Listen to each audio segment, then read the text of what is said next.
Welcome into Sportsmemo's betting podcast for April 19th. It's Friday. We're talking the NBA playoffs for both tonight and tomorrow, and also try to get in some MLB for Friday night slate with Robbie Veno. Rob, welcome into the podcast. How are you? I am good today, Drew. Happy Friday. Happy Friday to you, man. It's April 19th. We're getting after it as far as the dates go. Man, football's not too far away, but we are in the middle of the NBA playoffs. You've been good in the NBA playoffs. 3-year NBA playoff record for the last 3 years, Robbie. 51-33, 61%. So you've had some success here in the NBA playoffs. So hopefully tonight and tomorrow we get after it and get the listeners some winners. We got a 7 o'clock Eastern tip here on ESPN. Toronto at Orlando, 211.5 the total, and it looks like the Raptors laying 5.5 in Orlando. Yeah, we've seen a push towards Toronto here, Drew. Money has come in on the road favorite, and of course Toronto responded in Game 2 in a pretty significant way after getting beat in Game 1 by the Orlando Magic. Over the course of this series so far, Toronto's been the better team. Orlando has not shot the ball well whatsoever in this series, Drew. Only 38.5% from the field. So it hasn't been the Toronto defense that's failed them. It was the offense in Game 1, and maybe a little more specifically the free throw line, where they didn't get to the free throw line, number one, and then when they did get there, they only converted 9 of 14 in that 3-point loss. But everything got straightened out in Game 2, and they showed, with the 29-point win, that they're the better team. I think the fundamentals remain in favor of the Toronto Raptors. But I'll tell you what, when we go through these favorites on the road, including last night when we had Golden State as an 8.5 point, 9-point favorite over the Clippers. All of these road favorites, if you're strictly a value player, like you make numbers and you play your numbers, all these favorites are overvalued. Easily 2 points, in some cases more, like in the Oklahoma City case tonight. Oklahoma City during the regular season, probably a 4.5-point favorite. Here we're looking at them down 2-0 and an 8-point favorite. The bookmakers have definitely compensated, and this goes on every playoff season. They overcompensate due to situation, and certainly that's the case here with Toronto. That we see them up to 5.5 right now. So they're overvalued, but it doesn't mean you can't bet them. We saw Golden State last night absolutely destroy the LA Clippers. I think when you get to the playoffs, games become a little more situational, and teams that are cornered animals, so to speak. We saw Philadelphia after Game 1 against Brooklyn respond twice, even without Joel Embiid.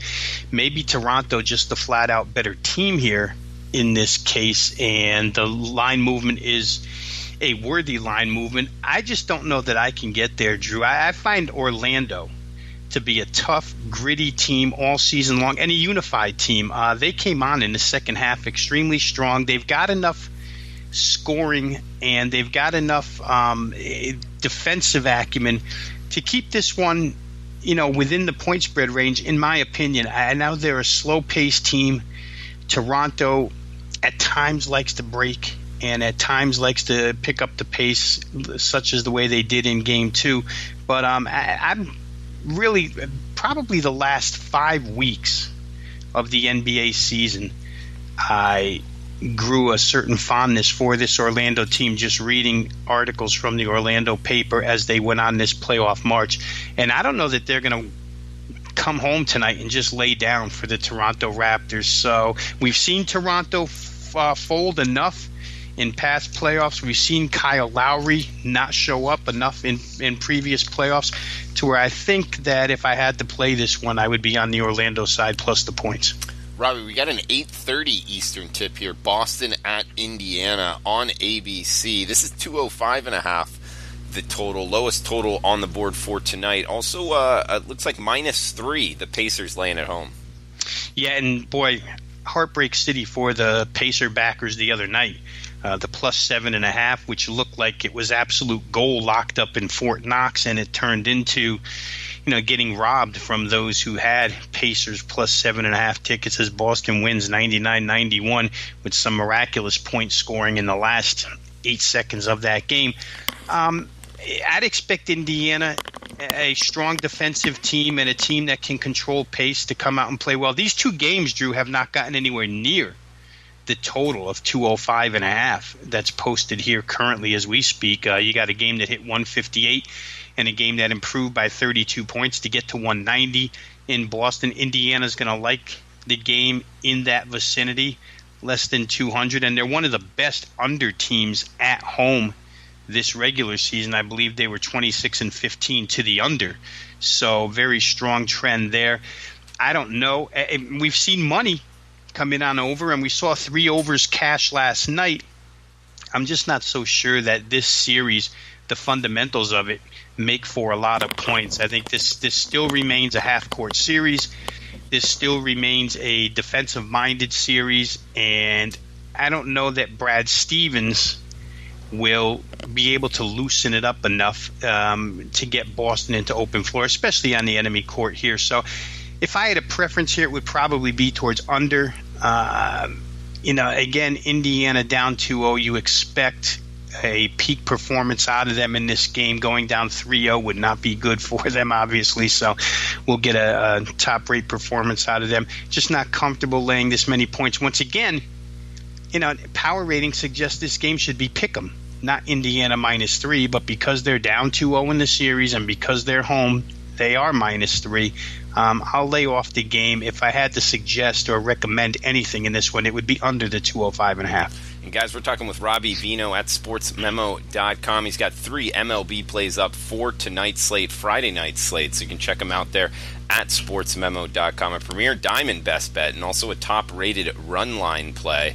So actually 2 run line plays. Check that out at sportsmemo.com for Friday night's action on the diamond. One more game here for tonight, Robbie. We got a 9:30 Eastern tip. Portland at Oklahoma City on ESPN. 222 the total, with the Thunder laying 8 at home. Yeah, it's crazy when you watch OKC shoot the basketball in this series, Drew. I mean, I went to the well once and played the initial game over the number, and it fell short, only hit 203. But came back to the well again for the over in game number 2, predicated on the fact that certainly Oklahoma City could not shoot 5 for 33 from three-point range again. And they didn't. They shot 5 for 28. So they were a little more successful. They just took less shots. For the series right now, Oklahoma City from beyond the arc is 10 of 61. 16.4%. Absolute miserable shooting.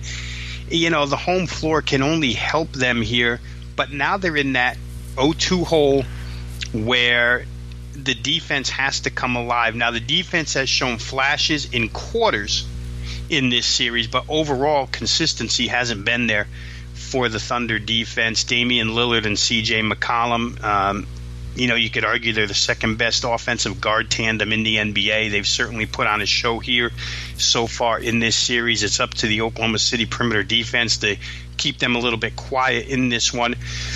I would think that OKC will shoot better here, but I also believe that they'll play better defense than what they've played in the first 2 games. And it hasn't been, like I say, it hasn't been terrible overall. It's just been terrible in stretches. For Portland to come in here and get an outright win, I think is asking an awful lot. But to come in here and cover an 8-point number, I would lean towards Oklahoma City. But again, the added price that you pay to bet Oklahoma City tonight is just out of my range. I can't lay 8 points with them in a game where my power rating numbers show they should only be 4.5. So I'd probably lay off there, and maybe come tip-off, I'll find my way to trying to play over 222 again, but I just don't know that the circumstances dictate that I should be on that play. Robbie, let's hit the Saturday slate for the NBA real quick, and then we'll get into tonight's MLB. We got 3 o'clock, an afternoon Eastern start, 12 o'clock Pacific tip on TNT. Philadelphia at Brooklyn. Looks like the 76ers, the road favorite here, -3. 233 the total, Robbie. That's the highest total for the weekend. Actually, only for Saturday and Friday's action. So high total here. Philadelphia at Brooklyn, Robbie. Yeah, well, you watch the first game, or actually you watch the second and third games, and you wonder how the first game could have ever gone or come up with a final score of 111-102. Brooklyn's going to push the entire series. They've got so many guards, Drew, that can make plays either from beyond the arc or penetrating to the rim. And I feel like in this series, fundamentally, it's one of those where Philadelphia just doesn't have the defensive answers for Brooklyn. So the answer is just outscore them. Had the game total over in Game 2 as a 5% or the lone 5% play of the NBA playoffs so far, it won easy. Last night came back with 3% with Joel Embiid being out of the game. It still went over easy. You know, Brooklyn just does not have any deterrent at the rim on the defensive side of the floor. So we saw Ben Simmons go crazy, penetrating to the hole last night. We saw Philadelphia score a lot of points in the paint. And it became, basically one of those, out west college games where you get up and down the floor, a zillion possessions, and when you make enough shots, which these two have made the last 2 games, you're going to get extremely high scoring games. I'll give you a statistic that I keep that I've never really seen anywhere else, but I've kept it for the last 20 years, and it's called potential points scored. All it is, Drew, is it's an accumulation of if every shot in the game went in the basket, how many points would have been scored. Last night for the Philadelphia-Brooklyn Nets game, if every shot they took went in, there would have been 512 points scored. To show you the pace that they're playing at, the amount of shots that are getting up, they're certainly the highest. That's certainly the highest number of potential points scored so far in the playoffs. Golden State and LA Clippers series comes close, but the last 2 games between these 2 teams have been 496 and 512. It shows you that the pace isn't going to change. The Embiid situation is still up in the air. We'll see if Joel's going to go or not. I don't think it matters where total is concerned. The odds makers are certainly making the adjustment now. They moved the total down, closed at 228 in Game 1, down to 224 in Game 2, where we took advantage. Back up to 229 last night is where it closed. And here, as you stated, we're looking at 233. So it keeps going up, up, and up. At some point, you have to stop and think, is it a little bit too high? But I don't know that 233 is that price. We'll see. Still haven't, decided whether or not I'm going to play this game. Certainly waiting on the Embiid situation. But I do think Philadelphia overall is the better team. Brooklyn is a real pest of a squad. What they do very well. I think the problem is they drew a team that does what they do even better. And so I wouldn't be surprised if Philadelphia ends up with a 4-game sweep here. Robbie, I like that potential points scored stat. And it makes me really think that why would these point totals be moving down then if something like that between these 2 teams, which obviously indicates a lot of pace and a lot of just shot selection, getting it off early in the clock. Why do you think the totals are moving down? Yeah, well, in this series, they moved down between Game 1 and Game 2, probably solely based on the fact that Brooklyn won 111-102 and Game 1 stayed under. So it went from 228 down to 224. Bettors tend to bet what they saw last. There's a whole host of reasons why these playoff totals get moved immediately between games. But now, when you take a look at where Game 2 closed at 224, and since the closing of that game, we've seen 2 games played exceptionally fast and played to the tune of 268 and 246. Well, now we've got a 10-point increase from Game 2 to Game 4, 224 up to 233 now, and who knows where it'll stop when the bettors get a hold of it. So by the time tip comes, I think that it's just one of those deals, Drew, where if you look at these line movements, they tend to game reflect what happened the game before. And certainly that was the case here. We're lucky enough to be able to take advantage of those 2 games in a row. Now it might get, like I say, the number may inflate to the point where you can't play it as hard, but still 240 kind of looks like, I have written down here that 237.5 would be a breaking point for me. We'll see if it even gets that high by tomorrow. But if you like the over at this point on Friday afternoon, I would say go ahead and play it whether Embiid is going to be in the game or not. What we've seen on the floor as far as pace and shots attempted, it's not going to change. Neither one of these teams is going to change. Philadelphia's happy winning games this way. The Brooklyn Nets can only win games this way. So it's not one where coaches are going to go in. Kenny Atkinson's going to adjust and say, hey, let's slow the game down because they're killing us with 145 and 131 the last 2 games. Just not going to happen. Robbie, we got 3 games left on Saturday's slate. Great breakdown there. And we do have a special coupon code for Robbie's NBA 300 at checkout. We'll take $300 off Rob Veno's NBA playoffs. That gets you all the way through the NBA Finals for just $125. That's a great value there with $300 off using the coupon code NBA 300 for the rest of Robbie Veno's NBA season. That will get you all the way through the NBA Finals. No extra charges later. We got a 5:30 Eastern tip here, Robbie. Denver at San Antonio. This game also on TNT. 209 the total, with the Spurs laying 3.5 at home. Yeah, and boy, last night, Drew, we saw a big push to the under, which wasn't successful. Game went over 118-108. San Antonio is a different team nowadays. In years past, you would have taken what Greg Popovich said at the end of Game 2, the game they lost in Denver, 114-105, when they allowed 39 points in the fourth quarter. And Popovich was beside himself, in ornery fashion, typical Greg Popovich fashion, was basically ridiculing the defense and ripping the defense and saying we have to be better. In years past, you could have taken that to the bank, which I think a lot of the money did yesterday, and said, you know what, this guy's going to straighten out the defense and Denver's going to have a hard time scoring in Game 3.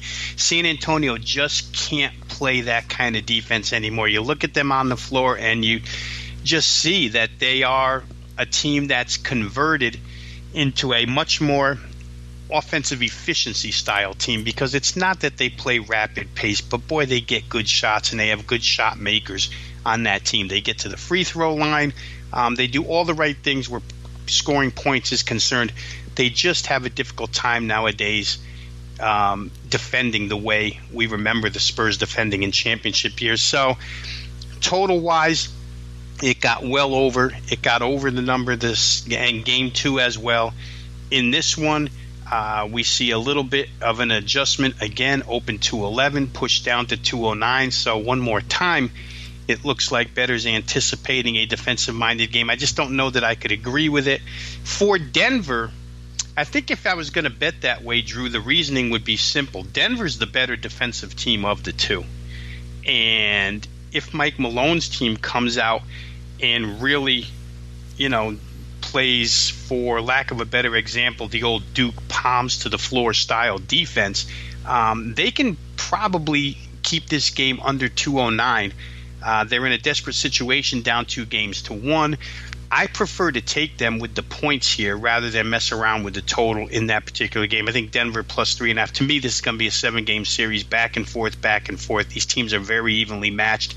Denver has not shot it well consistently in this series, but last night in a losing effort, they shot 52%, which should signal to everybody out there that they have figured something out where San Antonio's defense is concerned. Denver Game 1 shoots 42%. Denver Game 2 goes up to 48. Denver Game 3 goes up to 52. To me, that increase and that trend going upward signifies Denver's got it down on offense. Like I said earlier, if they come out and play really tight defense, which they're capable of, then I think Denver could be the play here. They're certainly an under team on the road. which didn't come through last night, but regular season they were a heavy under team on the road. Like I said, I prefer not to mess with the total, but I think Denver plus 3.5, and even Denver money line tomorrow might be a good move. Yeah, I like that. You're onto something there with the shooting percentages and the better defensive team catching points. They are the one on the road, though. Let's talk 8 p.m. Eastern tip here on the third game of 4 on Saturday. Milwaukee Bucks at the Detroit Pistons. 217 the total with the 1 seed. Bucks laying 8.5 on the road. Yeah, boy, there's just not much that Detroit can do in this series, right? And I know we're going to switch home courts now, and sometimes a change of home courts does, signal a change in the result or the outcome of a game. But I don't know that Detroit, without Blake Griffin, has any hope of stopping Milwaukee at this point in time. That game was close the other night, Drew. Detroit hung in there for the better part of 3 quarters, and then Milwaukee just began to pull away and pull away and pull away en route to a 120-99 win, 21-point victory. They've laid 15 each of the first 2 games and covered the 15 in pretty easy fashion. Game 1 was a little easier than Game 2, but I don't think at the end of Game 2 too many people were worried about getting backdoored by the Pistons in that 21-point loss. So, we saw Blake Griffin warm up before Game 2, but he didn't play.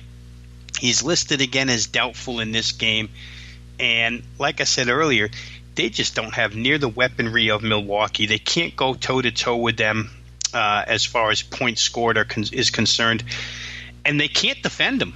I mean, Milwaukee has just got too many options, too many weapons inside and out. Of course, Giannis is himself a one-man threat inside and out. He's learning how to shoot the 3 now better.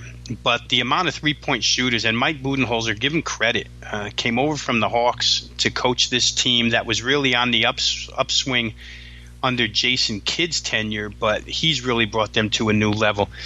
Love him inside, love him outside. Andre Drummond's pretty much rendered ineffective here on the defensive end because Brook Lopez drags him away from the rim. There's just so many fundamental reasons to like the Bucks. Question is, do you enjoy laying 8.5 on the road?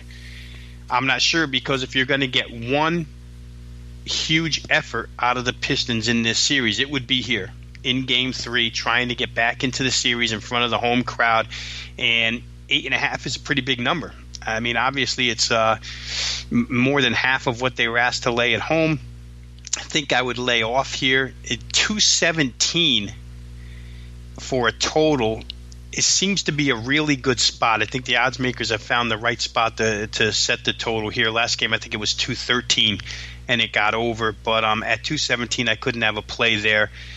Not strong-willed enough, Drew, to go ahead and take the dog plus 8.5, but I really would like to. I think you'll get one of those really inspired efforts out of the Pistons. Not that they can win the game, but I think, to lose somewhere in the vicinity of, something like 111, 105, to me that sounds like it could be a final score there. Yeah, Robbie, maybe the values with the Pistons, it sounds like, but it's always tough to step in front of a team like Milwaukee and the 1 seed and all. But we got 10:30 Eastern tip here, the Get Back special on Saturday night. Houston at Utah. 216 the total with the Jazz laying 2.5 in Salt Lake. Yeah, here's one freight train that maybe I wouldn't be too it wouldn't take too much to get me to step in front of this one, Drew. Houston has dominated Utah in such easy fashion the first 2 games, 122-90, 118-98. And statistically across the board, this series has been an absolute destruction for the Rockets, who have shot 32 threes or made 32 threes already in this series. Free throw wise, they're 86% from the line, they're 49% from the floor. But watching Utah the first 2 games, it just didn't look like Utah. And if there's one home team out of all these home underdogs that we've talked about here on this podcast that I would expect to show up and represent, so to speak, it would be the Utah Jazz. Too much talent on this team to go away. I think that Again, you're paying a premium if you bet the Jazz here because power rating numbers indicate this game should be pick 'em. You have to lay 2.5 at home, but I think I'd be more than willing to do that with the Jazz in this game. They can't, Houston, as well as they shoot from beyond the arc and as many as they shoot from beyond the arc, they do have tendency at times to shoot themselves out of games. And I have yet to see the Utah defense show up, and it's my belief that they'll show up here on Saturday night against the Houston Rockets. Total here of 216 opener, bet down to 215.5. Slight movement there, but that number's probably in a good spot. I just think that Utah, with all the pieces that they have offensively and with Gobert at the rim, they got killed in pick and roll the first game. We saw Houston dial up about, I don't know, this might have been late third quarter or maybe it was for the game because I'm doing this off the top of my head. But at one point they had about 48 points in the paint. They were getting close to 50 points in the paint. And a lot of that was just, pick and roll. Clint Capella going to the basket, Nene going to the basket for all these dunks. Utah straightened it out a little bit in game 2, but not nearly as well as they have to straighten things out. They got killed by the 3 in game 2. I think they put the whole thing together defensively. For me, that would be the one home underdog that would pique my interest the most. One home team down 2-0 that would pique my interest the most. It'd be Utah. Even though I have to lay 2.5, I think I could do it. Robbie, good breakdown of the NBA playoffs there, both Friday and Saturday's slate. We're going to move over to the MLB board for Friday night's action, but first want to remind you of the coupon code for this podcast, NBA 300. That's NBA 300 at checkout for Robbie Veno's rest of NBA season. That gets you all the way through the NBA Finals for $300 off. It's just you'll get it all for just $125. That's coupon code NBA 300 at checkout. Let's talk a 7:05 Eastern, 4:05 Pacific first pitch here. San Francisco, Pittsburgh. We got Bumgarner. We got Jordan Lyles. Bumgarner. It looks like it's about a pick-em price now. San Francisco taking a little bit of money up to about -110, -111 at bookmaker. Total of 7.5 or 7, depending where you're shopping. So seeing some under money here, Robbie. How would you look to bet the Giants and Pirates tonight? Yeah, I'm a little surprised that the game went the way it went towards the San Francisco Giants, Drew. But I think the main point that I'll make about this game has to do with Jordan Lyles.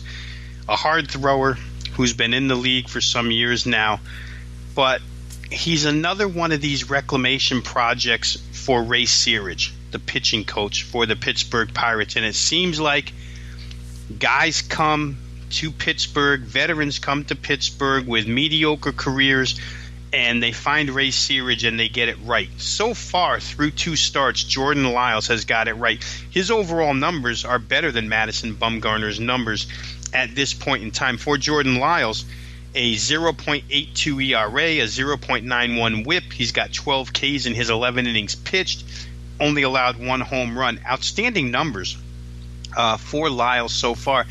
And I bring this up just for listeners to keep their eye on him this season because we've seen it before, Drew, multiple times. This is not something that we're seeing for the first time. Once again, mediocre veteran pitchers, or not mediocre pitchers, but let's say guys with mediocre statistics, veteran pitchers, they come to Pittsburgh, and Ray Searage just seems to have the Midas touch when it comes to correcting these guys. So Jordan Lyles, a guy I'm going to be following.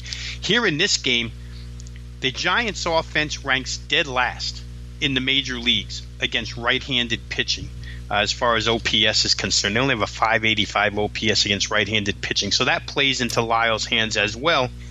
But what plays into Bumgarner's hands, and Bumgarner, a guy who's on a pretty good roll himself last couple of starts, Pittsburgh's second to last in OPS in the major leagues against left-handed pitching. So you got 2 inept offenses in this particular situation, and you've got 2 really good pitchers. I can see why people probably like a little bit of the under, but I can't understand why there was a 30-cent push off the opener toward Madison Bumgarner. For me, I would look to take Jordan Lyles as the home dog here. Yeah, that's a great piece there you found with Pittsburgh's pitching coach, Robbie?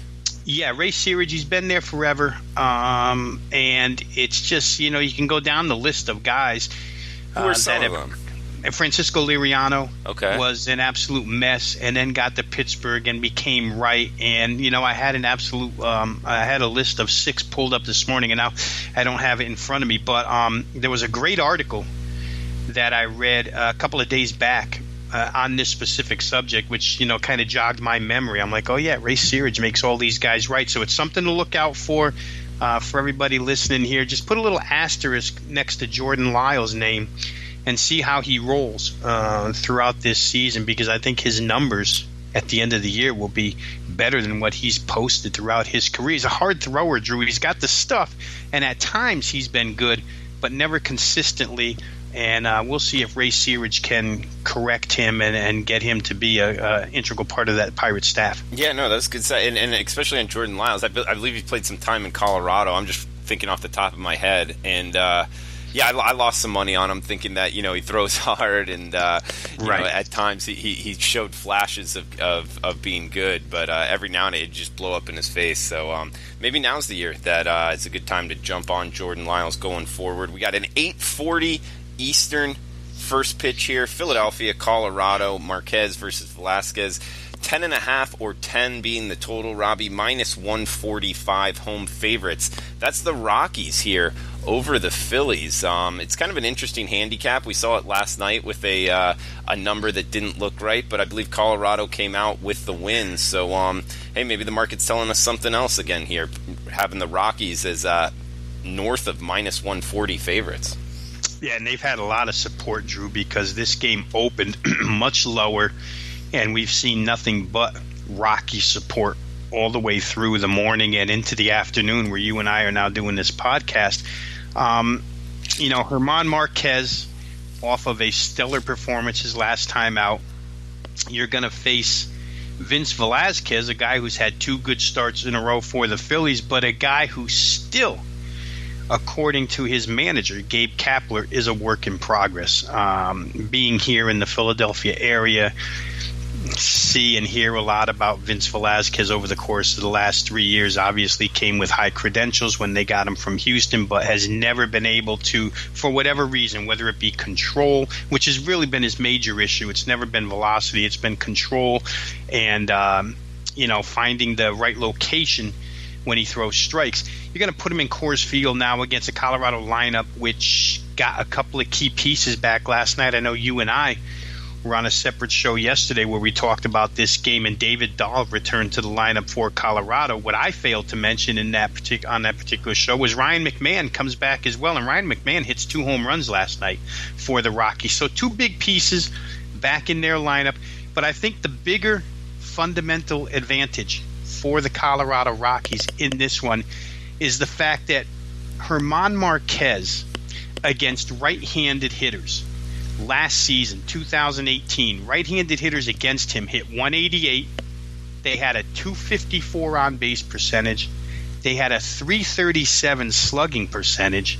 That adds up to a 591 OPS. Absolute miserable year for righties against Marquez.